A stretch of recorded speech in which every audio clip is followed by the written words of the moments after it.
अस्सलाम वालेकुम जी, मैं हूं ज़िया बलोच। आप मुझे सोशल मीडिया प्लेटफॉर्म पर सुन रहे हैं और देख रहे हैं। सामीन, पाकिस्तान में एक बड़ी थ्रिल सा पैदा हुआ और थ्रिलिंग न्यूज़ आई कि एक अमरीकी सफ़ीर के पाकिस्तानी ख़ातून से कुछ ताल्लुकात थे। ऐसी ख़बरें जो है बड़ा रेटिंग लेती हैं और लोग उसको सुनना भी पसंद करते हैं, लेकिन मैंने इस पर कोई व्लॉग नहीं किया क्योंकि जो उसमें डिटेल्स थी, एक पाकिस्तानी ख़ातून का नाम आ रहा था और किसी के बारे में इस तरह कहना कि उसके फ़लाँ से ताल्लुकात रहे हैं, ये वैसे ही गैर अखलाकी भी है और गैर सहाफ़ती भी है। इसे एहसास ज़िम्मेदारी नहीं कहा जा सकता। मैंने लिहाजा इसके बावजूद कि इस पर जनाब अच्छे व्यूज़ आपके आ सकते हैं और आप रेटिंग ले सकते हैं, सब कुछ, मैंने इस पर कोई गुफ्तगू नहीं की। लेकिन आप पूछेंगे कि अब मैं फिर दोबारा इस पर क्यों गुफ्तगू कर रहा हूँ, तो उसकी वजह यह है कि अब कुछ रियल स्टोरी सामने आई है और अब मैं समझता हूँ कि अगर उसको बयान किया जाए तो वो हक़ाइक़ आपके पास सामने आएंगे और असल स्टोरी जो है वो आपके सामने आएगी। हमारे यहाँ ये जो इस किस्म की ख़बरें होती हैं कि फ़लाँ के फसाद, फ़लाँ के साथ ताल्लुकात हैं, इसको बड़ा चस्के लेकर बयान भी किया जाता है और सुना भी जाता है। लेकिन हमारे यहाँ कुछ अखलाकी ज़िम्मेदारियाँ भी होती हैं, कम से कम उसको भी लाजमी तौर पर देखना चाहिए। और अगर फ़र्ज़ करें ताल्लुकात की बात ना भी हो तो ख़वातीन पर हमारी मश्क सितम जारी रहता है। मिसाल के तौर पर ख़ातून सहाफ़ी हो तो फिर और भी ज़्यादा जनाब उसको देखा जाता है और उस पर दिलचस्पी का इज़हार किया जाता है।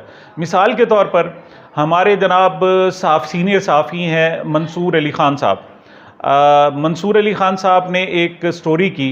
अच्छा, मंसूर अली ख़ान का जो फ़ेम है वो भी मैं बताता हूँ, चले पहले स्टोरी में आपको बता देता हूँ।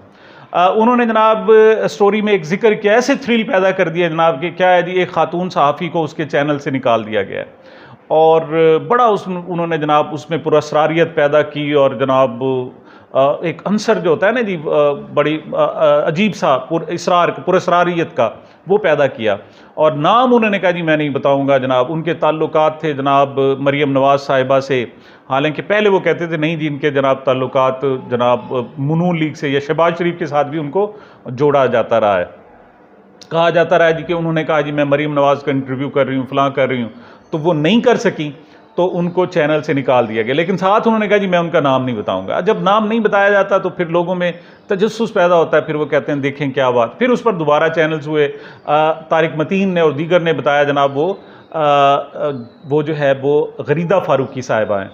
और हैरतनाक बात यह है कि गरीदा फ़ारूकी मुस्लिम लीग नून की फेवरेट रही हैं और उनको अभी हाल ही में यानी हुकूमत ख़त्म होने से चंद दिन पहले जो अवार्ड्स का जनाब ऐलान किया गया है तो उनके लिए भी खसूसी जो है पाकिस्तान की तरफ से एज़ाज़ उनको दिया गया है।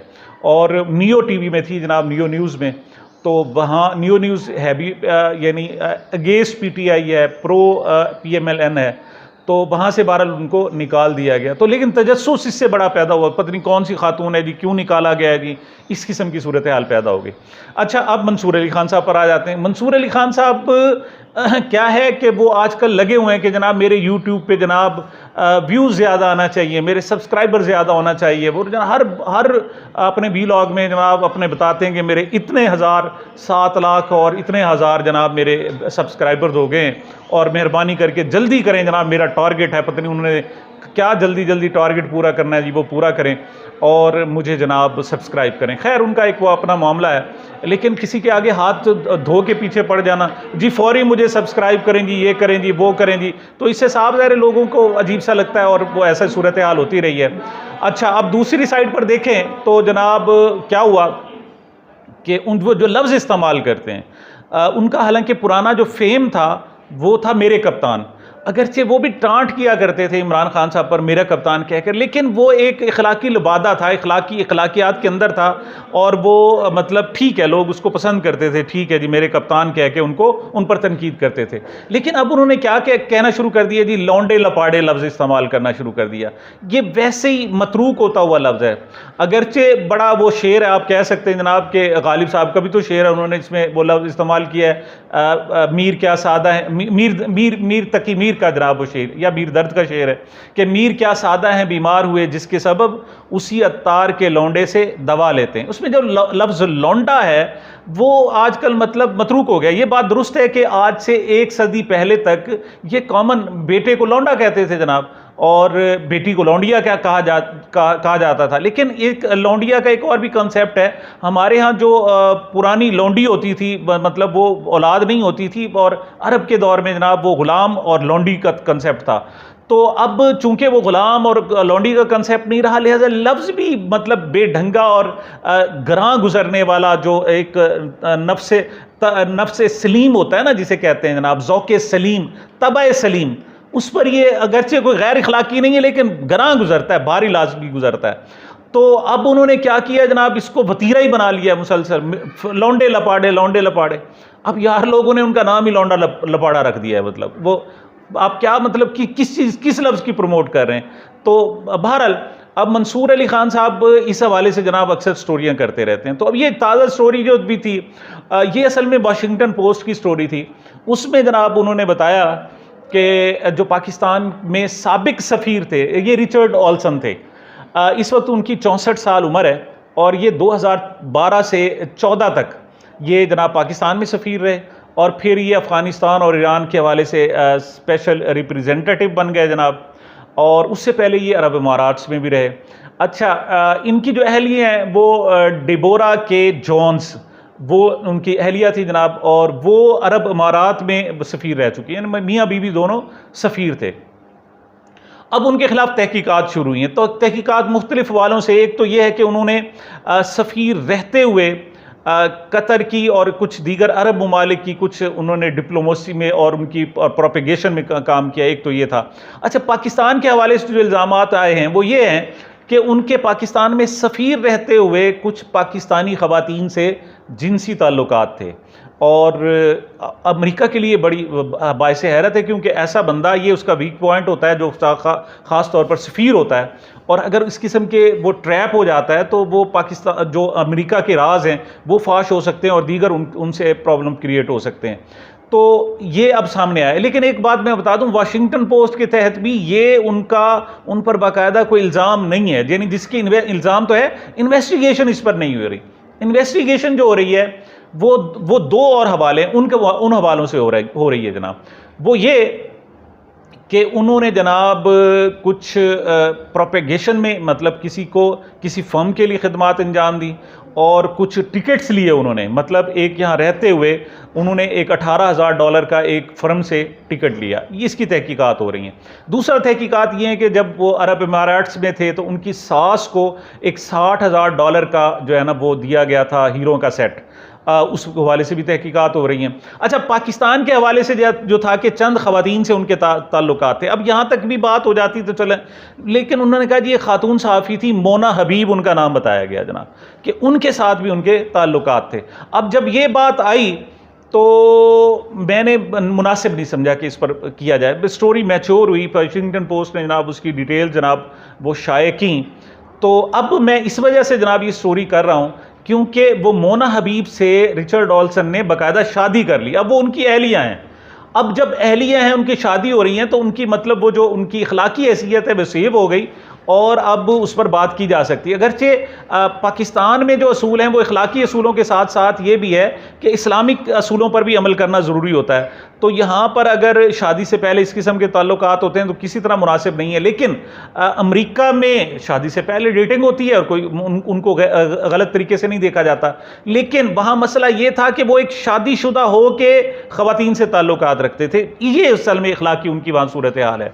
लेकिन जनाब अब इस वजह से मैं बता रहा हूँ कि 2019 में जो डिबोरा जे के जॉन्स थी उनके साथ उनकी तलाक हो गई है, और 2019 में मोना हबीब की बाकायदा उनसे शादी हो गई है। यानी आज से 4 साल पहले 60 साल की उम्र में उन्होंने मोना हबीब से शादी की। लेकिन ये जो ताल्लुकात हैं ये 2012 से 14 के दरमियान थे।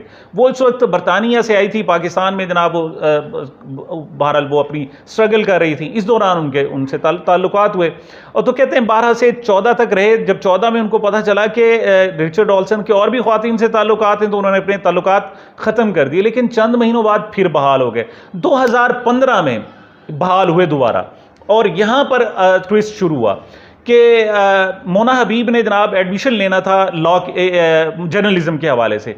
तो कोलंबिया यूनिवर्सिटी अमेरिका की, तो वहाँ उन्होंने अप्लाई किया, और वहाँ जो फ़ीस थी वो $93,000 $93,000 थी जो फ़ीस थी, और फ़ीस जनाब मोना हबीब साहिबा के पास थी नहीं। तो अब उन्होंने कहा जी क्या किया जाए। पता चला कि $20,000 जो हैं वो वहाँ की फ़ीस है, $5,000 उन्हें खुद चाहिए होंगे, और टोटल ख़र्चा $93,000 है। तो फौरी तौर पर $25,000 थे रिक्वायर्ड थे, उसके बाद बाकी ख़र्चा था।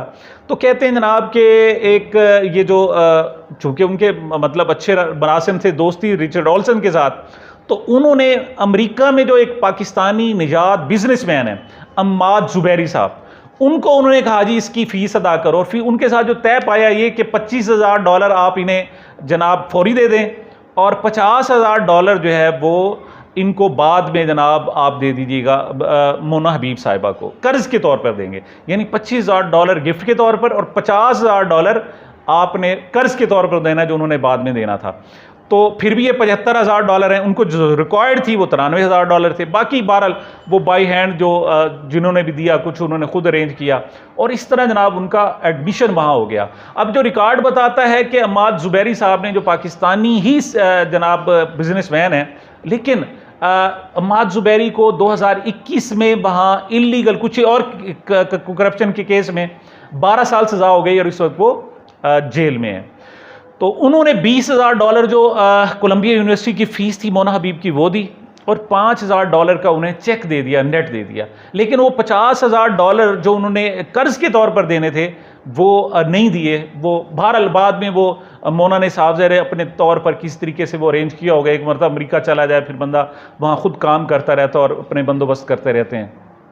तो ये जनाब स्टोरी थी। फिर अब देखें 2012 से 14 तक ताल्लुकात, 15 में फिर रिवाइव हुए, वो उन्होंने कोलंबिया यूनिवर्सिटी में एडमिशन लिया। उसके बाद वो पाकिस्तान आई नहीं हैं और वो अमेरिका में रही हैं, और फिर 2019 में जाकर 2018 में डेबोरा के साथ रिचर्ड ऑल्सन की तलाक हुई, और 2019 में यानी 60 साल उम्र थी उस वक्त उनकी रिचर्ड ऑल्सन की, उसने वहाँ शादी की। तो ये जनाब असल स्टोरी है। तो मोना हबीब को मतलब इस अंदाज में याद करना कि जनाब एक खातून पाकिस्तानी सहाफ़ी है और रिचर्ड ऑल्सन के साथ उसके नाजायज़ ताल्लुकात थे, एक एंगल इसका ये है। एक एंगल ये है कि एक पाकिस्तानी खातून सहाफ़ी थी, उसने अमरीकी सफ़ीर से शादी कर ली।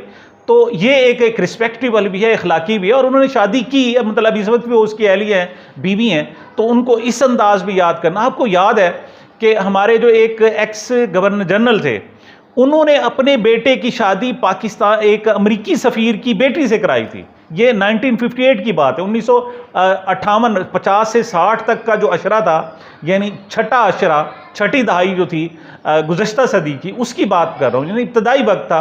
तो मतलब शादियाँ हो जाती हैं। इसी तरीके से इंदिरा गांधी के ख़ानदान के जनाब कोई रिश्ते रहे बहुत सारे। तो ये रिश्ता करना रिस्पेक्टेबल है किसी ज़बान में, किसी कल्चर में, किसी मज़हब में, किसी भी हवाले से। तो मोना हबीब जनाब वो मिसिज़ रिचर्ड ऑल्सन है, लिहाजा उनको गलत ताल्लुकात के तौर पर ना लिया जाए। तो ये जनाब ये सारी स्टोरी थी। मैंने कहा जी जो रियल स्टोरी है, जो असल सूरत हाल है, वो मैं अपने नाज़रीन को आगाह करूँ। तो ये अब तक की सूरत हाल थी। मुझे मेरे चैनल को अपनी मोहब्बतों और दुआओं में याद रखिएगा। मिलते हैं छोटे से वक्फे के बाद।